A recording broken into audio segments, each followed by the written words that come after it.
Question. You have referenced Corinthians being the Corinthian church, but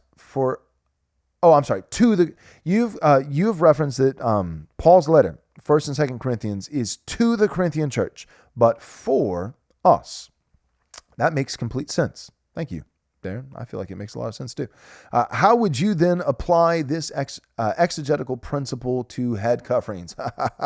See what you did there, Darren. Well, the big answer, the long form answer for this one is going to come out very, very, very soon. Our very own Dale Partridge, close friend of ours. He is the founder and president of relearn.org, which is becoming kind of like a sister ministry with Right Response, because I don't know, I like Dale. And by God's grace, for whatever reason, he likes me, and we're partnering together. We got a lot of things coming up. He's speaking at our conference in May, Theonomy and Postmillennialism Conference, but there's even some talk, I don't want to give away too much, but of me and Dale kind of starting a weekly show together in the future. And we're also doing some other things with other guys like Eric Kahn and Michael Foster. And so anyways, Dale's great. I like Dale. And he's writing a book on head coverings. And I got to write the foreword for that book. And it perfectly addresses this question in like 37,000 words. And it's great. And that doesn't really help you today, does it, Darren? But that will be a conclusive and exhaustive and solidly biblical answer. But what I would say to your question in the short, abridged version for today's answer is that the Apostle Paul in 1 Corinthians 11, when he's addressing head coverings, he appeals to creation. He appeals to creation. Anytime we see one of the authors of Scripture appeal to creation, a created order, before sin ever even entered the world, one of the things that we should be clued in on is that this is a timeless principle. Timeless. That it is not cultural and it is not temporary. It is ongoing to the end of the age.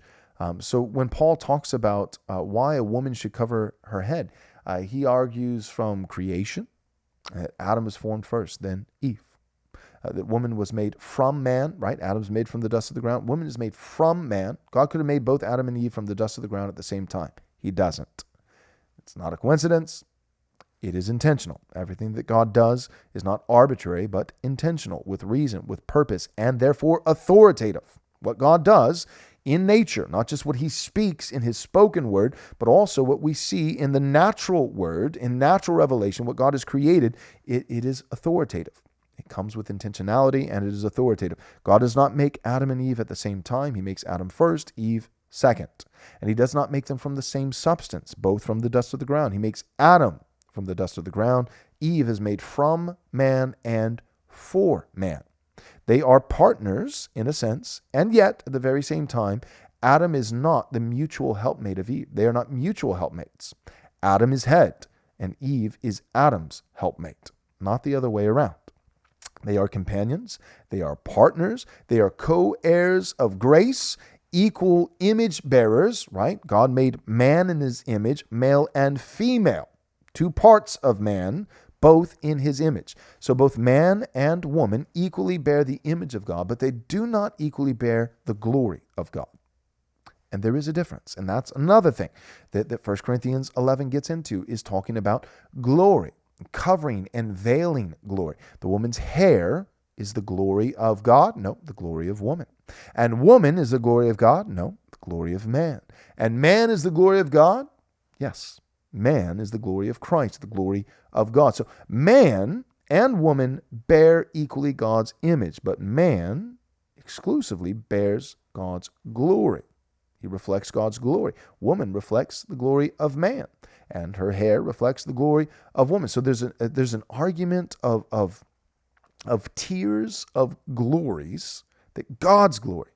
When we gather on the Lord's Day, God's glory is the only glory that should be on display. When a woman covers her hair is the glory of woman, she is covering the glory of woman. And by covering her hair and her head, she is also covering woman itself, which is the glory of man. So in one foul swoop, with one covering the hair, which also the hair covers woman, both woman and hair, glory of woman and woman being glory of man, the glory of woman and glory of man are both being concealed. so that the only glory that's visibly on display in the Lord's Day worship of the saints is man, the glory of God. So it's God's glory that gets center stage. It's God's glory that exclusively gets the spotlight. So there's an argument of glory.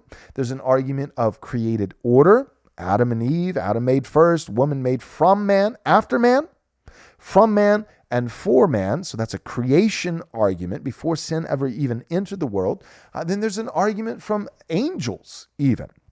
And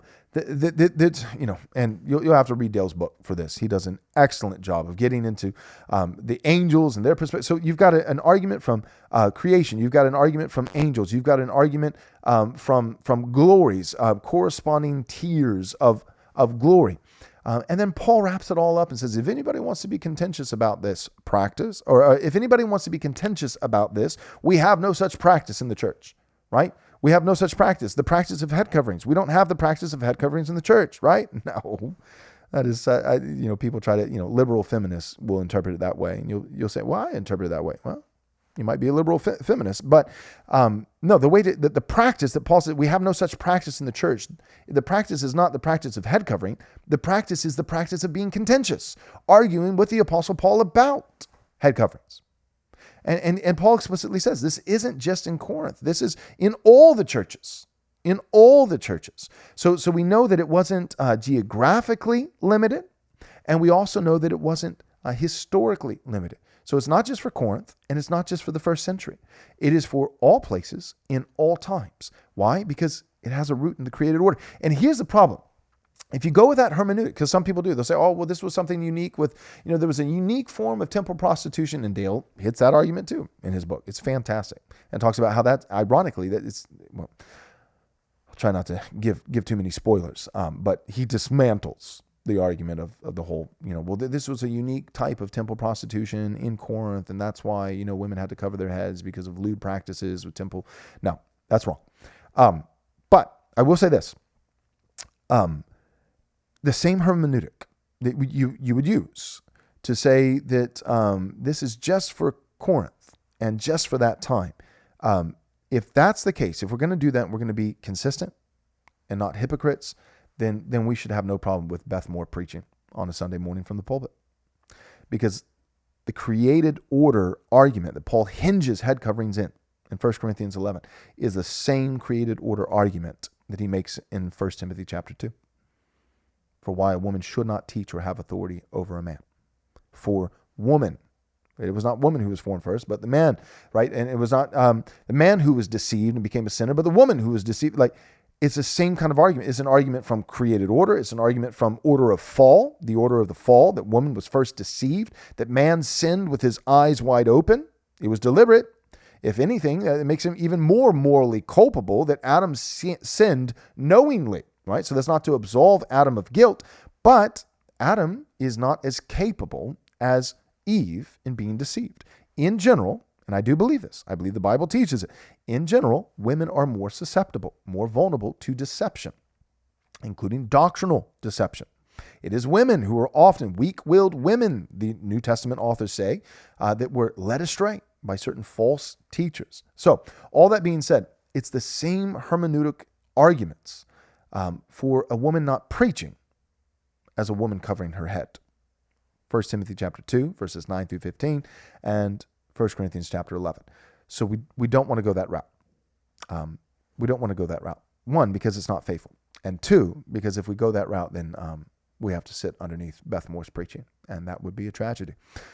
So, no, that's not the way to go. And in terms of all Scripture is for us, not all Scripture is to us directly. There is a specific contextual immediate audience that the Scripture is written to. It's all for us, but that 1 Corinthians is to the Corinthian church. Back to your original question, in that regard, the difference. I agree with that. The difference, though, with head coverings, again, I think the created order arguments. The created order arguments. When Paul writes about spiritual gifts in 1 Corinthians 12, 13, and 14, he doesn't root spiritual gifts in the order of creation. He doesn't make it timeless. But he does when it comes to roles, respective roles between men and women. Whether it's 1 Timothy chapter 2, whether it's 1 Peter, right? So not just Paul, but Peter, 1 Peter chapter 3. So whether it's Paul in Ephesians 5, 1 Timothy chapter 2, 1 Peter 3, Ephesians 5, 1 Corinthians 14, and 1 Corinthians 11. In all these respects, the respective dynamics and roles, hierarchy of authority between men and women, it has its root in something that God intentionally did in creation itself before sin ever even entered the world. It is a timeless principle for all people in all times and all places. That is not the rooting that we find with the sign gifts, such as prophecy or tongues in the New Testament.